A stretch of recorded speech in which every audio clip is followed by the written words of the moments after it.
5% sa mga drivers nga sakop sa grupong Piston sa Sugbo ang mibiya nas karsada ug nanginabuhi og lain tungod kay wala nagagwanta sa kamahal sa presyo sa lana.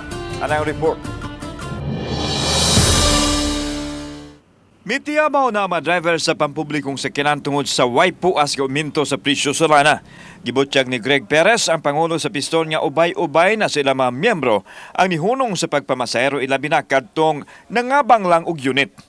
Inay manginabuhi sa karsada, mas gipili na kuno sa mga drivers ang pagpangita og laing trabaho. Sa amo lang membro na mo kuan ron sa mga 5% no sa member sa Piston nga nag-sip na og laing trabaho og ang uban na mauli sa ilang probinsya og balik tikad pud no sa ilang nagmay nga yuta.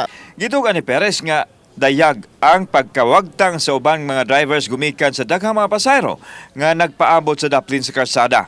Daan na silang nakuwangan ato sa pandemya kay wa na makabalik apan ni samot karon nga nimahal ang presyo sa lana. Ang Piston wala mo uban sa grupo nga nangayo og aumento sa plitihan kay naluoy sila sa kahimtang sa mga tawo nga mapiktuhan apan kung dunggon sa gobyerno ang gipangayo sa ubang transport group, dako na kini og matabang sa mga drivers.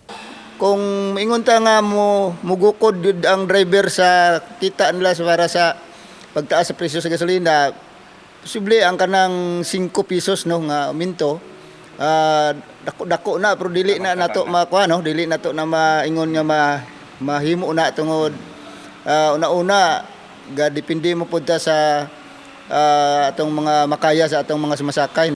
Kauban si Cleofer Lumayag, ako si Alan Domingo. Balitang Bisdak.